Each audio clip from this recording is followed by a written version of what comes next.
think this notion of openness is crucial, right? And certainly something that we've had some initial conversations about, but there's a contrast there. Intellectual property, openness.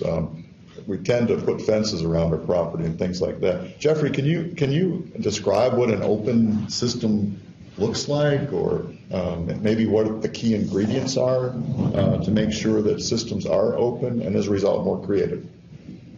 Well, the traditional definition, if you go back to the late 80s, the idea comes from a guy named Henry Chesbrough, who wrote a book around some of his research called Open Innovation.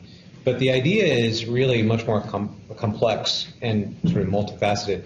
But ultimately what it becomes is, from a corporations, and I'll look at it from a corporate viewpoint, the corporations are just beginning to realize how many more ideas, how much more intellectual property exists outside their four walls. As I said, P&G has 5,000 PhDs, and the CEO's argument is, but there are 7 billion people coming up with great ideas. So how do we harvest that?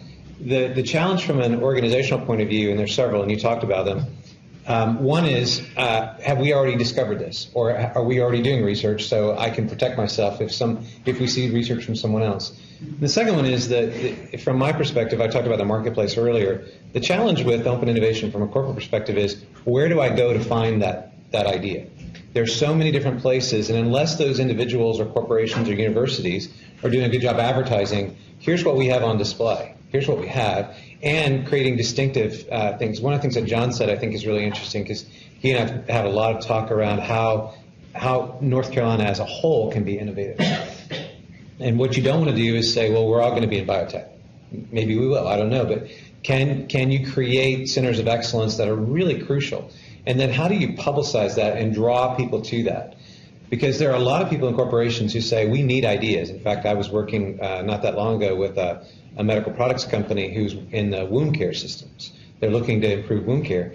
But when they look out amongst all the different universities and research organizations, it's very hard to find who's solving a particular problem in wound care and who actually owns the rights to particular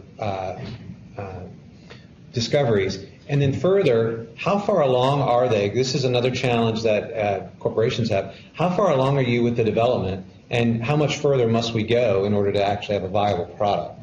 Because there's a big difference between research and a product and then something that consumers can buy. And that's probably one of the biggest challenges, is understanding that roadmap. So you have the marketplace as an issue, you have availability as an issue, and I think a lot of organizations do really good work but don't do a lot of good publicity. So how do I find out what you do? Why is ECU better at something? What are you doing to publicize what you do? And how are you sort of I like to think of it as a lighthouse. You know, we're here with our beam going out saying, this is what we're good at and you should come here. Yeah. And I think that's a big struggle that a lot of corporations have. Yeah, absolutely. That's great insight.